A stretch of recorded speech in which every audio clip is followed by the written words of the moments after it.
Hello बच्चों, let's read our question first. That says find the asymptotes of the following curves y into x minus y का whole cube is equal to y into x minus y plus 2. So देखो इसका asymptote find करने के लिए सबसे पहले हम इसका the key concept for this question is, देखो what is our asymptote. So asymptote is the tangent to the curve at infinity, सो अब देखो हम अपने क्वेश्चन के कर्व की तरफ आते हैं. हमारे क्वेश्चन में कर्व है y into X minus Y का whole cube is equal to y into X minus Y plus 2. हमें इस कर्व का एसिम्पटोट फाइंड करना है. तो देखो सबसे पहले हम इसे एक्सपेंड कर लेते हैं. x माइनस वाई का होल क्यूब क्या होता है, X cube minus 3x square Y plus 3y square X minus Y cube, and this is equal to, इसको एक्सपेंड कर लेते हैं तो यह आ जाएगा Y X minus Y square plus 2.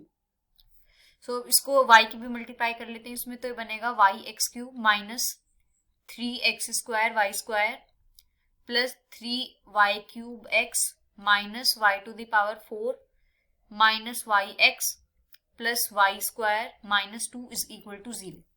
सो अब देखो हम इस कर्व का एसिम्पटोट फाइंड करने के लिए सबसे पहले हम फाई ऑफ एन एम की वैल्यू फाइंड करेंगे. और फाई ऑफ एन एम क्या होता है कि जो भी हमारी हाईएस्ट डिग्री होती है उस कर्व में वो सारी की सारी टर्म्स. तो देखो हाईएस्ट डिग्री है इसमें 4, तो 4 डिग्री के सारे टर्म्स लिखेंगे हम. 4 डिग्री के टर्म्स कौन से हैं, देखो एक तो है वाई एक्स क्यूब, एक है minus 3x square Y square, एक है प्लस 3y क्यूब एक्स और एक है minus Y to the power 4. अब इसमें हम क्या करते हैं, x is equal to 1 and y is equal to m substitute करते हैं. तो सब्स्टिट्यूशन के बाद देखो क्या आएगा, यहाँ पे आ जाएगा m माइनस 3m स्क्वायर, यहाँ पे आ जाएगा प्लस 3m क्यूब और यहाँ पे आ जाएगा minus m to the power 4. अब नेक्स्ट स्टेप में हम क्या करेंगे, इसको 0 पुट करके m की वैल्यू फाइंड करते हैं. सो अब देखो यहाँ से हमने m कॉमन ले लिया, तो ये बनेगा 1 minus 3m plus 3m square minus m cube is equal to 0. और देखो ये किसका फॉर्मूला है, ये है माइनस m और ये क्या बन जाएगा, minus m into m minus 1 का होल क्यूब बन जाएगा, ये is equal to 0. And this implies हमारी m की वैल्यू एक तो 0 आ गई और एक आ गई m की वैल्यू 1. सो ये m की हमारी दो वैल्यूज आ गई. अब थर्ड स्टेप में हम क्या करेंगे, phi of n minus 1 of m की वैल्यू फाइंड करेंगे. ये क्या होता है, जो भी हमारी सेकंड हाईएस्ट डिग्री वाली टर्म होती है वो सब. तो सेकंड हाईएस्ट डिग्री इसमें कितनी हो गई, 3, और 3 डिग्री का इसमें एक भी टर्म नहीं है, या तो 4 डिग्री के हैं या फिर 2 डिग्री के हैं या फिर 0 डिग्री के. तो इसकी वैल्यू कितनी आ जाएगी हमारी, 0. अब देखो हम c की वैल्यू फाइंड करेंगे. c की वैल्यू होती है minus of phi n minus 1 of m divided by phi of nm का derivative with respect to m.